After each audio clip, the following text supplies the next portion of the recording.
Aloha and welcome to Aloha Food Forest. My name is Tutu Signs. I'm so happy that you're here. I'm reading from my book, The 8-Step Path to Creating a Food Forest. And today we are going to learn step 3, plant, nut, and fruit trees.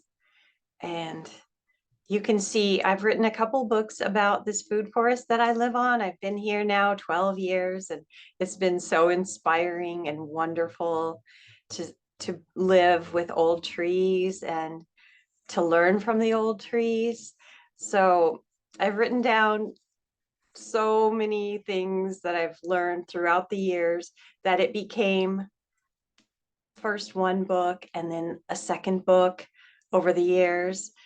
It took me, I think, 7 years to write the first book, and then the second book came along 3 years later.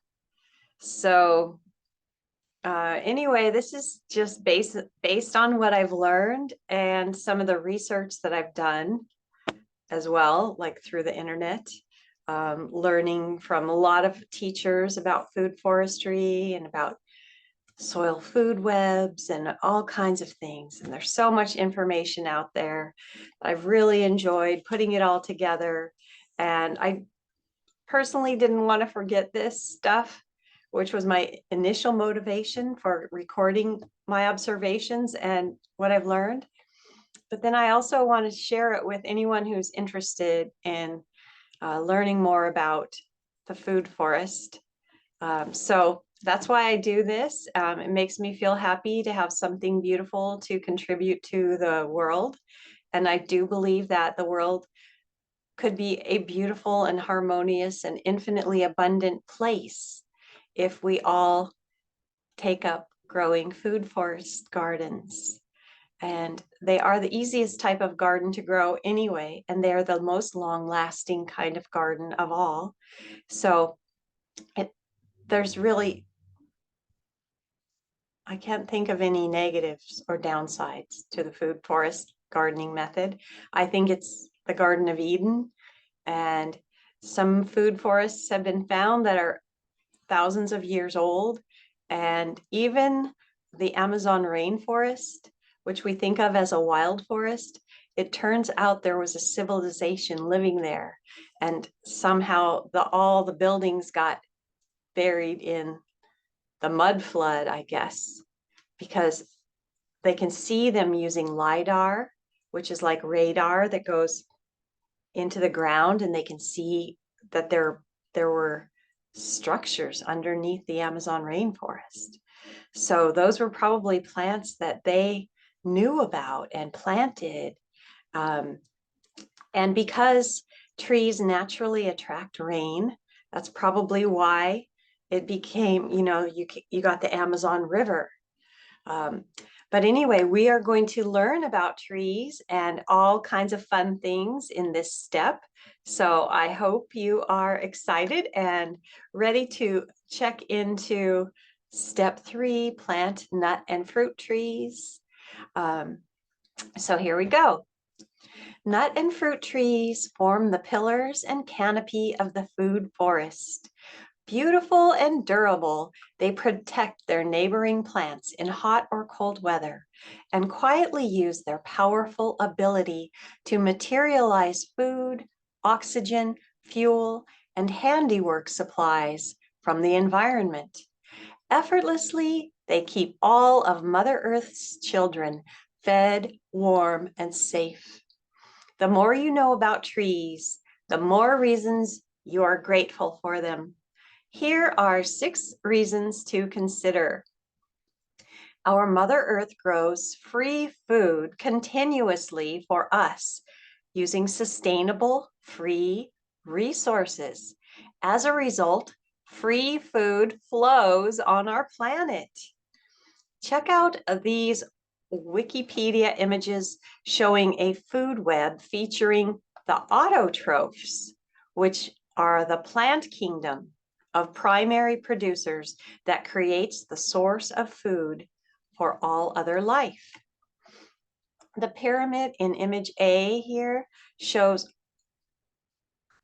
herbivores eating the plants and other predators eating them, and secondary predators eating the primary predators. And we would be on top of this if we were here. Not shown is the human being level of the predators. So it really should have a person on top. And even down here, it shows below that the trees are feeding the soil, the decayers, the fungi, the mushroom, the worms, and I guess those are just different kinds of worms. So, but basically all the food comes from the plant kingdom. And then in drawing B on the right, the food web connections going from the tree in the middle to the surrounding life forms. This drawing expresses that the plant kingdom feeds all other creatures directly or indirectly, as you can see by the little lines that go off the tree to all these different places. And then from those, there are secondary predators that eat the things that eat the trees, and tree meaning plant, the plant kingdom. So the plant kingdom feeds all other creatures directly or indirectly. Please note that decay detritivores like worms and fungi in both images feed on the plant kingdom too, breaking down complex spent materials into their simpler components, where they can be used again by new plants. So breaking apart or decomposing is an essential recycling process for food forests. So, and the next page is another fun chart showing another perspective on how the cycle works. We start at the sun.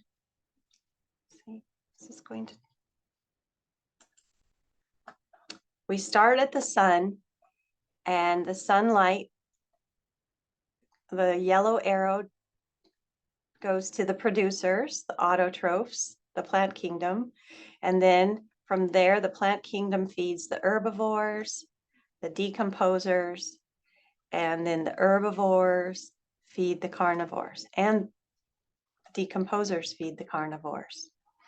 So we can see that plants are the source of carbohydrates, proteins, and fats to feed all life forms in the food web community, above and below the Earth's surface. Their roots feed the perfect diet of carbohydrates to the trillions of microbes dwelling in the soil. And for surface dwellers like insects, animals, and humans, they supply us with leaves, flowers, fruits, and nuts. Trees do this year after year, generation after generation. So how do they do it? They combine sunshine, air, soil, and water using the ingeniously designed mysterious process we call photosynthesis. Water and soil nutrients pass through a tree's roots and into its trunk through vascular pathways to its leaves. Air enters the leaves through the stomata, which are like little openings on the bottom of the leaves, and air is filling the spaces between the cells. Sunlight energy enters the leaves through the translucent cells in the foliage, and the life force energy of trees assembles these four ingredients, sunshine, air, soil, and water, to transform into larger, more complex molecules called glucose. There are several substeps in photosynthesis, but the overall chemical reaction is 6 carbon dioxides plus 6 waters plus sunlight transforms into 1 glucose plus 6 oxygens. That's amazing. That's where it's taken the carbon dioxide with water and sunlight and turning it into glucose, which is a form of sugar, and oxygen. So beautiful. The glucose stores a rearrangement of sunlight, water, minerals, and carbon dioxide as energy to fuel life, like how a battery stores electricity. The glucose carbohydrate combines and shifts and recombines into many other forms of complex molecules that store energy in the form of nuts and fruits. When the animals or we eat these plant products, their carbohydrate energy becomes part of our body or the animal's body.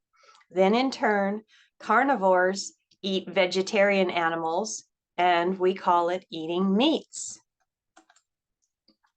It's all plant-based, and eventually it will all decompose and become plant matter again.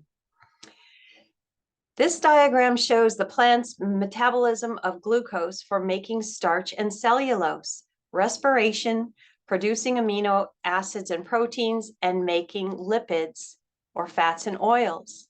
And this is from bbc.com bite-size guides /bite-size/guides.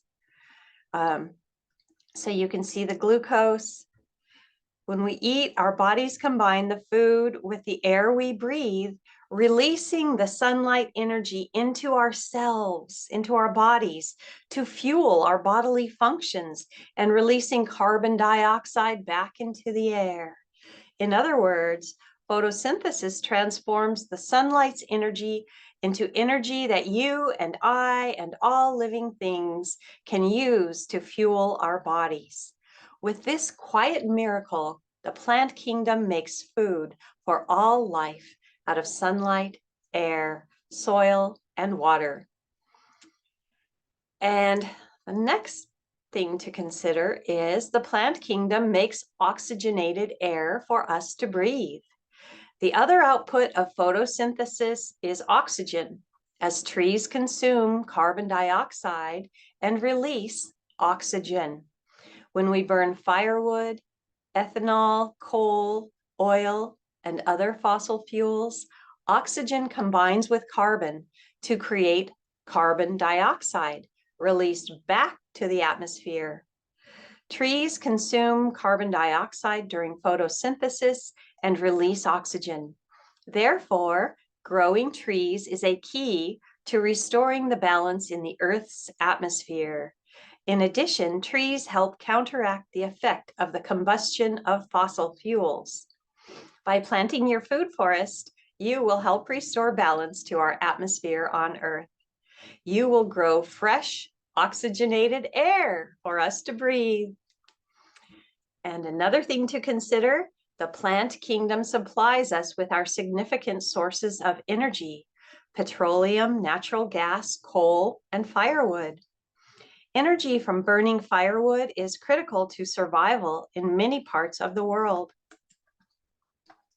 One of the carbohydrates, let's just move this thing out of here. We can do that. Doesn't want to go away. That's my Grammarly thing. I'm showing this to you out of Word. But anyway, one of the carbohydrates resulting from photosynthesis is cellulose, which makes the bulk of dry wood and other plant material. When we burn wood, we convert the cellulose back to carbon dioxide and release the stored energy as heat. Petroleum, natural gas, and coal are all derived from ancient plants and animals, and the energy stored within them came from sunlight through photosynthesis. Burning fossil fuels is like the oxidation process in our bodies. It liberates the power of stored sunlight in a functional form and returns carbon dioxide to the atmosphere. Here's the next one. The plant kingdom supplies us with valuable fibers and building materials. Tree branches and trunks provide lumber for us to create buildings and valuable products. Paper is a photosynthetically produced cellulose, as is cotton and many other natural fibers. Even wool from sheep derives from photosynthetic energy. Petroleum-based plastics and synthetic fibers come from photosynthesis. Our metal refining depends ultimately on coal or other photosynthetic products. It's difficult to name an economically important material or substance whose existence and usefulness is not in some way tied to photosynthesis in the plant kingdom. And the next thing to consider, trees moderate our soil and air temperatures and shelter us and the wildlife from storms. During windstorms, trees slow the wind as the wind encounters friction from their leaves and branches. Trees create pockets of calmer, warmer areas underneath their leafy canopies. They cool the air and soil temperatures during hot weather by absorbing, deflecting, and shading the sunlight with their foliage. Year-round, they create pleasant surface conditions for humans and cozy homes for wildlife. Think of places without trees like deserts and tundras. They are the least friendly places to be. And another thing to consider, the plant kingdom replicates itself infinitely abundantly. The first 5 points above are mind-bending, but nature keeps giving. Here's another bonus. Inside every fruit and nut is a seed for another tree of its kind. So not only will you get to enjoy the fruits and nuts, but you can also plant some of them to grow new trees. That's nature's infinite abundance in action, right in plain sight. What a great gift we food foresters give to future wildlife and humans when we plant our forests of fruit and nut trees. The good news is you only plant them once, and then they live for generations. So the sooner you get them planted and growing, the sooner you will begin harvesting, and the earth will be a healthier place for all. So that is the end of this section, which I just wanted to share with you the beauty of trees, 6 things about trees that we can be very thankful for. And I hope you enjoyed that. And I hope you will check back to this channel, subscribe, and like this video, and to help my channel grow and spread this message that I spread with love and aloha to everyone in the world. And I hope you have a great day, and I'll see you in the next video.